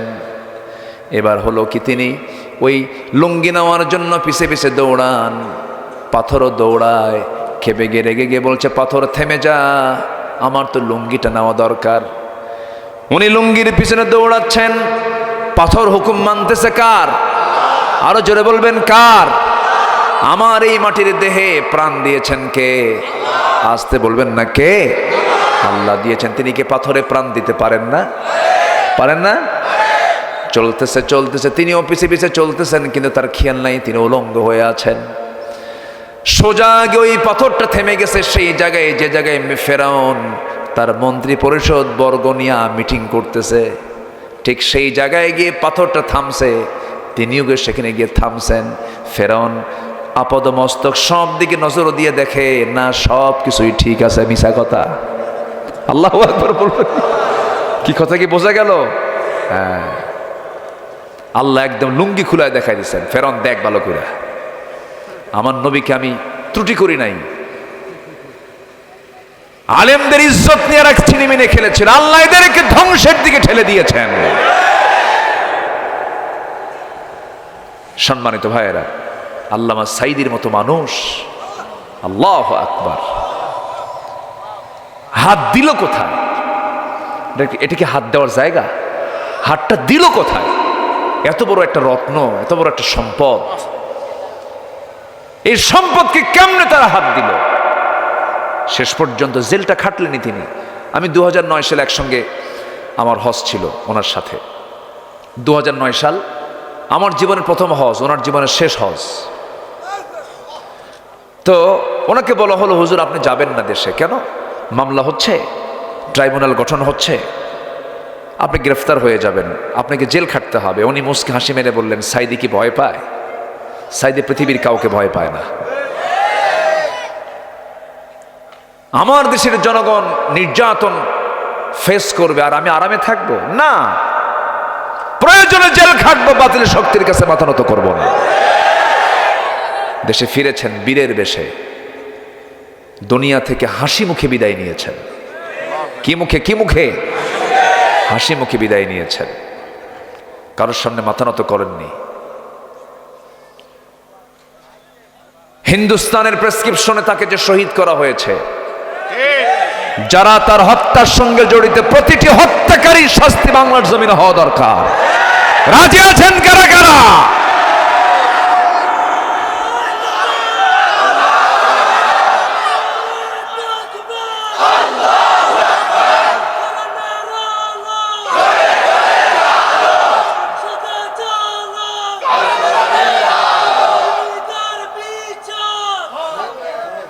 আল্লাহ কবুল করুন। জোরে বলে আমিন, আরো জোরে আমিন। কষ্ট পাচ্ছেন? কথা বলবো? কোন সমস্যা? ওরে বাপ রে বাপ, না ধৈর্য আছে, কারণ ছাগল চড়ানো সহজ কাম না, তো ধৈর্যের দরকার। বলি আলহামদুলিল্লাহ। ছাগলরে 1000 বার কান ধরে কবেন তুই গাছ খাবি না, এই প্রাণী চড়ানো কিন্তু সহজ কাম না। নবীকে আল্লাহ পাক এই প্রাণী চড়াইছেন। কাকে? ছাগল চষো, ধৈর্য ধরো, এরপরে মানুষ চষবা। আল্লাহু আকবার বলেন। কথার তো কোনো থা নাই, কোন দিকে চলে গেলাম, এখন লাইনে আসে। মশা কম খায় না বেশি খায়? বেশি খাইলে মরে আগে না পরে? যত বেশি খাবে তত বেশি আগে মরবে, তত আগে মরে যাবে। 1 নাম্বার 2, আল্লাহ পাক যেখানে মশার কথা বলেছেন, এখানে মশার আরবি দিয়েছেন হলো বাউদাতান। বাউদাতান আল্লাহ পাক এখানে যেই বাউদাতান বোঝাচ্ছেন, এটা হচ্ছে স্ত্রীলিঙ্গ, স্ত্রী মশাকে বুঝিয়েছেন, গোলতা। হ্যাঁ, বাউদাতান, এটা স্ত্রী মশাকে বোঝানো হয়েছে। মশা কামড়ায় কিন্তু পুরুষ না, স্ত্রী মশাই কামড়ায়। কি মশা কামড়ায়? স্ত্রী মশা কামড়ায়। এবং এরা এত মানে এদের মানে নাকের পাওয়ার এত বেশি, আপনি ঘরের মধ্যে শুয়ে আছেন, দেখবেন একটা মশাও নাই, শুধু শুয়ে পড়ছেন আপনি, লাইটটা বন্ধ করা মাত্র কানের কাছে এসে কি শুরু করে? হ্যাঁ, সারে গামা পাধানিসা শুরু করে না? জি, বসেন। এত সুন্দর মানুষ আপনারা, বলি আলহামদুলিল্লাহ। জি, তাহলে আমি দেখলাম একটা মশাও নাই, কিন্তু এই মশাগুলো আসলো কেমন? আপনারা টের পাইলো, লাইটও তো নাই। আমি লাইট দিয়ে দেখলাম নাই, লাইট বন্ধ, অন্ধকারে এসে নাকের কাছে কানের কাছে সারে গামা পাদানিসা শুরু করে দিছে। বুঝলেন নাই? আসলো কেমনে? বিজ্ঞান বলতেছে 75 ফিট দূর থেকে সে মানব অস্তিত্ব ফিল করে। 75 ফুট দূর থেকে টের পায় যে এখানে কোন একটা আল্লাহর বান্দা শুয়ে আছে। আল্লাহু আকবার বলবেন না? কত ফুট দূর থেকে? 75 ফুট। আমার নাকের কি এত পাওয়ার আছে? কুকুর কিন্তু আরো সিরিয়াস, ডগ স্কট কয় না, ওর ঘ্রাণ শক্তি আরো মারাত্মক, সিরিয়াস ওটা। সম্মানিত ভাইয়েরা, নাম্বার 3 হলো মশাকে তুচ্ছ ভাবার কোনো কারণই নাই। কারণ মশা প্রাণীটা দেখতে যদিও ছোট, কিন্তু ওর যে পাখা আছে, পাখা নড়ালেই তো আওয়াজ হয়। পাখা নড়ালেই কি হয়? আওয়াজ হয়। তো এই পাখাটা যে নড়ায়, সায়েন্স বলতেছে পৃথিবীর কোনো মেশিনও এত দ্রুত নড়ে না। প্রতি সেকেন্ডে মশা তার পাখা নড়াই হলো 300 থেকে 600 বার করে। তাহলে মশা কি ছোট কিছু? বলেন ছোট কিছু? নাম্বার 4, মশাকে নিয়ে হাসাহাসি করার কিচ্ছু নাই। নমরুদ মরছে কার কামড় খায়া? বলেন কার কামড় খায়া? বলেন লা ইস্তাহি আইয়াদরিবা মাসালাম মা বাউদাতান ফামা ফাওকাহা। আল্লাহু আকবার বলেন। তাও কি মশা? ন্যাংরা মশা। হ্যাঁ, সুস্থ মশাও না, একদম পাহাড়ের মুখ খুলে দিয়েছেন, গুহার মুখ খুলে দিয়েছেন, এক চোটে বের হয়েছে অনেকগুলো বাহিনী। এর মধ্যে যেটা দুর্বল, সেই দুর্বলটাকে আল্লাহ পাক সিলেক্ট করেছেন ওকে মেরে ফেলার জন্য। আরেকটা উদাহরণ দিয়েছেন, মিসাল দিয়েছেন আল্লাহ পাক মাকড়সার। কিসের বলেন তো? মাকড়সার আরবি কি? সূরাতুল আনকাবুত। সূরাতুল আনকাবুত। আল্লাহ তাআলা কাফিরদের দৃষ্টান্ত দিয়েছেন, যারা আল্লাহকে ছাড়া অন্য কাউকে গ্রহণ করে তাদের দৃষ্টান্ত দিয়েছেন মাকড়সার সাথে। কিসের সাথে? আল্লাহ রাব্বুল আলামিন বলেন, মাসালুল লাযীনা ইত্তাখাযু মিন দুনিল্লাহি আউলিয়া কামাসালিল আনকাবুত। জোরে বলুন আল্লাহু আকবার। আল্লাহকে ছাড়া যারা অন্য কোনো গার্জিয়ানকে গ্রহণ করে, অভিভাবককে গ্রহণ করে, তাদের দৃষ্টান্ত হলো মাকড়সার মতো। কিসের মতো বলেন? নিজের জন্য ঘর বানায়, নিশ্চয়ই ঘরের মধ্যে সর্বাপেক্ষা দুর্বল মাকড়সার ঘর হয়ে থাকে। আহা, তারা যদি চিন্ত, লাউ কানু ইয়ালামুন, সবচেয়ে দুর্বল ঘর এটা। এটাকে রিসার্চ করেছে, যদি আমরা বাহ্যিকভাবে খুঁজে পাই, একটু বাতাসেই সেই মাকড়সার ঘরটা শেষ হয়ে যায়, লণ্ডভণ্ড হয়ে যায়। কিন্তু এখানে বিজ্ঞান গবেষণা করে দেখেছে ম্যাক্সিমাম পুরুষ মাকড়সা স্ত্রী মাকড়সার কামড় খায়া মরে, অর্থাৎ স্ত্রী মাকড়সাগুলো স্বামীদেরকে মেরে ফেলে। তাহলে যে সংসারের বউ স্বামীর শত্রু হয়ে, ওই সংসার কি টিকে? হ্যাঁ, টিকে? আল্লাহ বলছেন যারা আল্লাহকে ছাড়া অন্য কাউকে বন্ধু বানাবে তাদের দৃষ্টান্ত হলো মাকড়সার মতো, মানে ওদের সংসারের মতো। আল্লাহু আকবার বলে। তাহলে মাকড়সার সংসারটা হলো রিস্কি, মানে বইয়ের কাছে স্বামীর কোনো নিরাপত্তা। যারা আল্লাহ ছাড়া অন্য কাউকে বন্ধু বানায় তাদেরও কোনো নিরাপত্তা। আল্লাহু আকবার, আল্লাহু আকবার। সম্মানিত ভাইয়েরা, অনেক কথা, এখন আমরা একটু আয়াতে আসি। আল্লাহ পাক 23 নম্বর আয়াতে ইমানদারকে ডাক দিয়ে বলছেন, তোমরা তোমাদের বাপ, তোমাদের ভাই, বলেন তো বাবার প্রতি মহব্বত আছে না? ভাইয়ের প্রতি মহব্বত আছে না? আছে। কিন্তু ভাই এবং বাপ যদি আল্লাহ ছাড়া অন্য কাউকে যদি গ্রহণ করে, ইমান না আনে, তখন মোহাব্বত কি থাকবে? মোহাব্বত রাখা যাবে? ইমান আগে না মোহাব্বত আগে? বলেন ইমান আগে না মোহাব্বত আগে? মোহাব্বত আগে, এটা মাথায় রাখতে হবে। আমি কি শেষ করে দেব? ওই যে যাই ওই যে যাচ্ছে, যে ধরেন তো ও আচ্ছা, যে ওই যে একটু নাম্বার তুলছে, নাম্বার নিম্নচাপ, নিম্নচাপ, ঠিক আছে, কোনো চাপ চুপ থাকলে সমস্যা নাই, দয়া করে কেউ ঊর্ধ্ব চাপে যাবেন। ঊর্ধ্ব চাপ হলো বিড়ি খাওয়া সাপ, এ সাপও কিন্তু কম না, দারুণ খাওয়া খায়। শীতের মধ্যে কমে না বাড়ে? বাড়ে। ওরে ইটের ভাটা ফেল, এত খাওয়া খায়, কি যে মজা পায় আল্লাহ জানে। অনেকদিন আগে এক বুড়ো চাচা আমার বাম পাশে এরকম একটা জায়গা থেকে উঠে বলে, হুজুর আপনি তো বিড়ির বিরুদ্ধে ওয়াজ করলেন, কিন্তু আমি তো থাকতে পারি না, আমি ছাড়তে পারবো না কোনোদিন, কিন্তু আমার আরেকটা টেনশন হুজুর, কি কবর নিয়ে, কবরে কি বিড়ি পাওয়া যাবে না? দেখছেন, তাহলে ওয়াজটা শুনলো কিসে বলেন? এরকম কিছু অজ্ঞ আছে। কেন খাবো আমরা এগুলো? নেশা কেন করতে যাব আমরা? আবার মাহফিলে এসে প্রশ্ন করে, হুজুর বিড়ি খাওয়া কি জায়েজ আছে? উনি জায়েজের চেষ্টায় আছেন, যেটা জায়েজ করা যায় কেমনে। আল্লাহ সকল নেশা থেকে জাতিকে হেফাজত করুন, জোরে বলে আমিন। নেশা থেকে আল্লাহ পাক বাঁচান।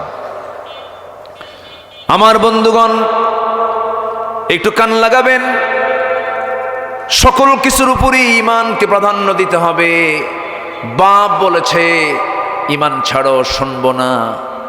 ভাই বলেছে ইমানটাকে ছেড়ে দাও, শুনবো না, কারণ সবার কিছুর আগে আমার হলো ইমান, আমি আল্লাহকে বেশি ভালোবাসবো। কিন্তু যারা ওমাইয়াতাওয়াল্লাহুম মিনকুম, যারা ইমানকে বাদ দিয়ে যারা ওই সমস্ত ভাই এবং বাপদেরকে যারা গার্জিয়ান বানাবে, মুরব্বী বানাবে, আল্লাহ পাক বলছেন এই সমস্ত বান্দাগুলোই হলো জালিম। একই পরিবারে এক বাবার 4 ছেলে, 4 ভাই, 4 জন 4 দল করে, 4 জন 4 দল করে। যখন যে সরকার ক্ষমতায় আসে বলে, ভাই তোমার দল তো এখন আসছে ক্ষমতায়, এখন আমাদের চালাও তুমি 5 বছর। আসে না নাই? আসে না নাই? আসে না নাই? এটা কি ইমানের লক্ষণ না জালিমের লক্ষণ? ইমানের লক্ষণ না মুনাফিকের লক্ষণ? মুনাফিকের লক্ষণ। সম্পর্ক হবে কার জন্য? আবার সম্পর্ক ভাঙবে কার জন্য? কাউকে দেওয়া হবে কার জন্য? কাউকে দেওয়া হবে না কার জন্য? আল্লাহর জন্য। ফাকাদ ইস্তাকমালাল ঈমান। আল্লাহ রাব্বুল আলামিন এবার বলছেন দ্বিতীয় আয়াতে, হে জানায়ে দেন, কুল ইন কানা আবাউকুম ওয়া আবনাউকুম ওয়া ইখওয়ানুকুম ওয়া আজওয়াজুকুম ওয়া আশীরাতুকুম ওয়া আমওয়ালুন ইকতারাফতুমুহা ওয়া তিজারাতুন تخشون كسادها ومساكن ترضونها أحب إليكم من الله ورسوله وجهاد في سبيله فتربصوا حتى يأتي الله بأمره والله لا يهدي القوم الفاسقين। জোরে বলুন আল্লাহু আকবার। হে রাসূল আপনি বলে দেন, 8টা জিনিসের চাইতেও বেশি প্রিয় হতে হবে আল্লাহ এবং তার রাসূল এবং জিহাদকে বেশি মহব্বত করতে হবে। সে 8টা জিনিসের 1 নাম্বার হলো তোমাদের পিতা। তোমাদের কি? 1 নাম্বার হলো বাবা, নাম্বার 2 হলো তোমাদের সন্তান, নাম্বার 3 হলো তোমাদের স্ত্রী, নাম্বার 4 হলো তোমাদের গোত্র, নাম্বার 5 হলো তোমাদের সম্পদ যা তোমরা অর্জন করেছো, নাম্বার 6 হলো বাসস্থান, নাম্বার 7 হলো ওই সমস্ত বাসস্থান যে সমস্ত বাসস্থানগুলোকে তোমরা খুব প্রিয় মনে করো। আমার ভাইয়েরা, বাড়ির প্রতি টান আছে না নাই? বলেন, আসতে বলবেন না, আছে না নাই? ব্যবসার প্রতি টান আছে না নাই? আছে। ব্যবসার প্রতি টান আছে, মালের প্রতি টান আছে, নিজের বংশের উপরে টান আছে। আল্লাহ বলছেন পিতা, সন্তান, স্ত্রী, গোত্র, সম্পদ, ব্যবসা, ঘর বাড়ি সব কিছুর চাইতে বেশি প্রিয় হতে হবে এক নাম্বার কাকে? কাকে প্রিয় মনে করতে হবে? আল্লাহকে। আমার ভাইরা, সাহাবীদের জীবনের দিকে তাকান। একজন সাহাবীর কথা মনে হয়ে গেল, এই জন্য সে আল্লাহ ডাক যখন দিবেন সেইটাকে সাড়া দেব। আজান হবে, কোথায় যাব? আসতে হলো না, কোথায় যাব? 5 ওয়াক্ত নামাজ পড়বেন কারা কারা? একটু হাত তোলা দেখান তো দেখি। জোরে বলি ইয়া আল্লাহ, আরো জোরে ইয়া আল্লাহ, আরো জোরে ইয়া আল্লাহ। আমাদেরকে 5 ওয়াক্ত সালাত আদায় করার তৌফিক তুমি আল্লাহ দিয়া দাও। জোরে বলি আমিন, আরো জোরে আমিন, আরো জোরে আমিন। কষ্ট পেলেন? কষ্ট পেলেন? এই নামাজ রাষ্ট্রীয় পর্যায়ে কায়েম হোক, সবাই চান না? সবাই চান না? কিন্তু এই দেশের কিন্তু অনেক লোক চায় না, আছে না নাই? যে মুসলমান ইসলাম চায় না, যে মুসলমান রাষ্ট্রে নামাজ কায়েম হোক চায় না, ওকে নতুন করে ঈমান আনতে হবে, নতুন করে ঈমান আনতে হবে। সম্মানিত ভাইয়েরা, আমাদেরকে কত গালি দিয়েছে। 16 বছর খালি বলছে রাজাকার। কি বলছে?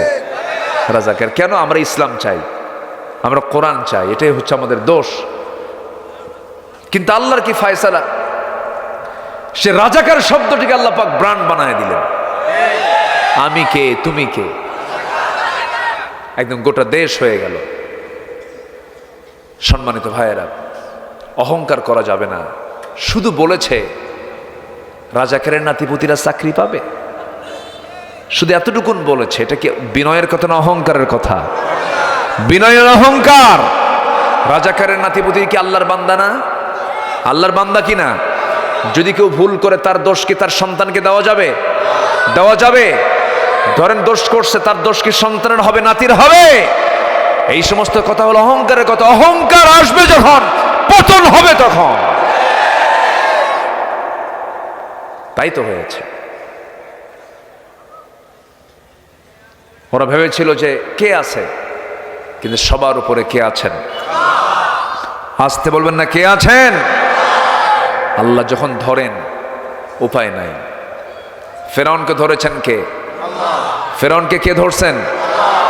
ফেরাউন তার ক্ষমতাকে পাকাপোক্ত করার জন্য নিজের বউকে পর্যন্ত হত্যা করেছে। চিন্তা করা যায়? নিজের বউ। বলেন তো, চেয়ারম্যান বড় না চেয়ারম্যানের বউ বড়? হ্যাঁ, কিচ্ছু কয় না। বউ বড়? ওরে বাপরে বাপ, এটা বিশাল ব্যাপার।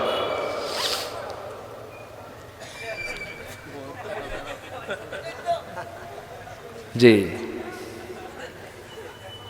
বউয়ের সঙ্গে পারা কঠিন। বিয়ে তো করো নাই, বুঝবা কি? আপনি যত বড় চেয়ারম্যান হন না কেন, বইয়ের কাছে ওগুলো চেয়ারম্যানগিরি খাটে না। তুমি কিসের চেয়ারম্যান আমার জানা আছে, বসো। কি ঠিক আছে না? এক কথায় তুমি কত বড় হুজুর সব বুঝি আমি, বসো তুমি। কি কথা কি বুঝতেছেন? এই হলো আসিয়া। কত বড় পোস্ট ছিল তার জাগতিক জীবন, একটা রাষ্ট্রপতির বউ। কিন্তু এটা রাষ্ট্রপতির বউ, রাষ্ট্রীয় মর্যাদা সব ছিল তার। শুধু ইসলাম কবুল করেছেন, দিন গ্রহণ করেছেন। ফেরাউন বলল, আসিয়া কি যেন শুনলাম। কে শুনবেন কেন? আপনি দেখেন, আশহাদু আল্লা ইলাহা, বলা মাত্রই ফেরাউন বলল, আসিয়া তুমি কি জানো এটা আমার জন্য কত বড় একটা ধাক্কা? কি ধাক্কা? কি হয়েছে আপনার? কি তুমি তো আমার শত্রুর হাতে বায়াত নিলা। এটা আমি মানবো না, তোমাকে ছাড়তেই হবে এগুলো। আসিয়া বললেন, আমার প্রতি অত্যাচার যত বাড়াবেন আমার ঈমান তত মজবুত হবে, আমার ঈমান তত মজবুত হয়ে যাবে। ফেরাউন শেষ পর্যন্ত মন্ত্রী পরিষদ বৈঠক করলো, হামানদেরকে, ফিরআউনা ওয়া হামানা ওয়া জুনুদাহুমা, সবাইকে নিয়ে ডাক দিয়ে বসলো, কি করা যায়? আসিয়া তো এই জাতীয় আচরণ করতেছে, সে তো ইসলাম কবুল করে ফেলেছে। হামান বলল, বুকের শত্রু বড় শত্রু, ওকে শেষ করে দেন। এসে বলল, আসিয়া এখনো সময় আছে, তুমি ছেড়ে দাও। তিনি বললেন, আমি আমার নাকের মধ্যে জান্নাতের ঘ্রাণ পাচ্ছি। জোরে বলে সুবহানাল্লাহ। কি স্বামী আগে না আল্লাহ আগে? বলেন, বউ আগে না আল্লাহ আগে? আছে না, আছে না এরপরে এই যে ওয়া আবনাউকুম ওয়া ইখওয়ানুকুম ওয়া আজওয়াজুকুম ওয়া আশীরাতুকুম, আল্লাহু আকবার। শেষ পর্যন্ত আসিয়া আলাইহিস সালাম মৃত্যুর মুখোমুখি হয়ে গেলেন। জল্লাদ করাত নিয়ে সামনে দাঁড়ায় গেছে, ভয়ঙ্কর করাত নিয়ে সামনে দাঁড়ায় গেছে, দুটুকরা করে তাকে শেষ করে দেওয়া হবে। শেষবারের মতো ফেরাউন এসে বলল, আসিয়া আমার যৌবন তোমার কাছে, তোমার যৌবন আমার কাছে, তুমি আমার স্ত্রী, আমি তোমাকে কত দাম দিয়েছি, একটাবারের মতো আমার দিকে তাকাও, জীবন যাচ্ছে, সংসারে চলে যাচ্ছে, একটাবার তুমি আমার দিকে তাকায়া তুমি ছেড়ে দাও। তিনি বলছেন, শোনেন আমার স্বামী, আপনি আমাকে যে ব্যাপারে আপোষ করতে বলছেন এই ব্যাপারে কোনো আপোষ করা যাবে না, কারণ আমি আমার সব বন্ধুত্ব আমি বর্জন করতে পারি, কিন্তু আমার আল্লাহর বন্ধুত্ব আমি ছাড়তে পারবো না। দুনিয়ার সব ছেড়ে দেব, কিন্তু আমি আমার আল্লাহকে কখনো ছাড়বো না। আসিয়া আলাইহিস সালাম এই আয়াতের বাস্তব প্র্যাকটিক্যাল করে দিলেন। কি সুন্দর না? কি বাস্তবতায় তিনি মিলে গেলেও তার জীবন, যখন জল্লাদ তার সামনে যখন হাজির হয়ে গেছে, তোর কি বলে করাত নিয়ে যখন দাঁড়ায় গেছে, সেই সময় আসিয়া আলাইহিস সালাম শেষবারের মতো আল্লাহকে সুন্দর করে তিনি জিজ্ঞাসা করছেন, আল্লাহ আমি তোমার কাছে কিচ্ছু চাই না। এমন সুন্দর দোয়া করলেন, সেই দোয়া করেছেন তিনি 4000 বছর আগে, আর আল্লাহ রাব্বুল আলামিন কোরআনের মতো কিতাবে 1500 বছর আগে তা কোট করে দিয়েছেন। জোরে বলেন সুবহানাল্লাহ। তিনি যে দোয়াটা করেছেন সেই দোয়া হলো, রব্বি বিনিলি ইনদাকা বাইতান ফিল জান্নাতি ওয়া নাজ্জিনি মিন ফিরআউনা ওয়া আমালিহি। সূরা তাহরীম পড়বেন সবাই, সূরা তাহরীম। সেই জায়গায় এই আসিয়া আলাইহিস সালামের একটা দোয়ার কথা আসছে, তিনি দোয়া করতেছেন, আল্লাহ তাআলা রব্বি বিনিলি ইনদাকা বাইতান ফিল জান্নাহ, তুমি আমার জন্য বানায় দিবা বাইতান, এক বচন না বহু বচন, এক বচন, বাইতান বুয়ুতুন বহু বচন। তিনি ঘর চেয়েছেন দুইটা না একটা? একটা ঘর চেয়েছেন, তুমি আমাকে একটা ঘর দিয়ে দিবা। জান্নাতে তো ঘরের সংখ্যা অনেক থাকবে, মন যা চাবে তাই পাবে, কিন্তু তিনি আল্লাহর কাছে জান্নাত চাচ্ছেন হলো একটা ঘর। কিন্তু তিনি তার দোয়াটা কত সুন্দর দোয়া, তিনি বলছেন, আল্লাহ তুমি আমাকে একটা ঘর দিবা, কিন্তু সেই ঘরটা হওয়া চাই তোমার ঘরের দেওয়ালের সাথে। জোরে বলেন সুবহানাল্লাহ। ওয়ানাজ্জিনি মিন ফিরআউনা ওয়া আমালিহি, এবং ফিরআউনের অপকর্ম থেকে তুমি আল্লাহ আমাকে বাঁচাও, আমি আর থাকতে চাই না, আমি তোমার কাছে চলে যেতে চাই। আল্লাহু আকবার বলেন। আমরা কাকে বেশি ভালোবাসবো? আজ তোমার কাকে বেশি ভালোবাসবো? আল্লাহকে। আজান হয়ে যাবি, আজান হওয়ার সঙ্গে সঙ্গে নামাজে দাঁড়িয়ে যাব, মসজিদে চলে যাব। আল্লাহ বলছেন, বান্দারা তুই কি জানিস, তুই আমার জন্য মসজিদের সঙ্গে তোর দিলটা লটকায় রাখবি, আমি তোর জন্য আরশ আজিমের ছায়া তোর জন্য বরাদ্দ রেখে দেব। নামাজ 5 ওয়াক্ত সবাই কি পড়তে রাজি আছেন? আবার হাত তুলে দেখান দেখি। জোরে বলি ইয়া আল্লাহ, আরো জোরে বলি ইয়া আল্লাহ, আরো জোরে ইয়া আল্লাহ। আমাদেরকে 5 ওয়াক্ত সালাত আদায় করার তৌফিক তুমি আল্লাহ দিয়া দাও। জোরে বলি আমিন, আরো জোরে আমিন। হাত নামান। আসেন দোয়া করি। হ্যাঁ, দোয়া করবো না? তাহলে চলে যাই, তাও না? খুব সুন্দর বলি আলহামদুলিল্লাহ।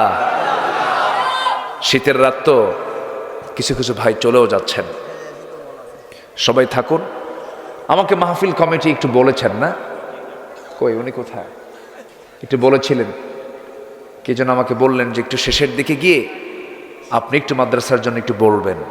আমি মাদ্রাসার জন্য সবার কাছে 3টা জিনিস চাচ্ছি। নাম্বার 1, যে মাদ্রাসা গড়ে উঠেছে এই মাদ্রাসার জন্য সবাই দোয়া করবেন না? এত আসতে বললেন কেন, শত্রুতা আছে নাকি? দোয়া করবেন সবাই? জোরে বলি ইনশাআল্লাহ। আচ্ছা, নাম্বার 2 হলো সন্তানকে মাদ্রাসায় পড়াবেন। ভুল বহু হয়ে গেছে আমাদের জীবনে। কোনো আলেমের বাপ মা বৃদ্ধাশ্রমে থাকে না। কোরআন এবং হাদিস যদি কারো জানা থাকে, তার বাপ মা কখনো কষ্ট পাবে না। আজকে কষ্ট পাচ্ছে অসংখ্য বাপ মা। শিক্ষা দিয়েছে কিন্তু নৈতিক শিক্ষা বাপ মা দিতে পারে নাই। এই জন্য চোখ বন্ধ করে সন্তানকে আগে কোথায় দেব? মাদ্রাসায় কোরআন শিখাবো। জোরে বলি ইনশাআল্লাহ। যে যেখানে আছেন সবাই বসুন। আর নাম্বার 3 হলো, কিছু যদি পারেন এই দ্বীনি প্রতিষ্ঠানে কিছু খরচ করবেন, কিছু দান করবেন, আল্লাহ বরকত দিয়ে দিবেন। যদি কেউ কিছু দিতে চান, যে জিকিরের তালে তালে উনি কোথায়? আচ্ছা আচ্ছা, যে দিতে পারবেন। ভিতরে কি চাদর গিয়েছিল? ভিতরে ওগুলো গিয়েছিল, তাহলে আর তো মনে হয় না দেওয়াই ভালো হবে। যদি কেউ বিশেষ কিছু যদি দিতে চান, দিতে পারবেন। আমরা দোয়ার দিকে আস্তে আস্তে যাবো। জিকির করেন সুবহানাল্লাহ আলহামদুলিল্লাহ।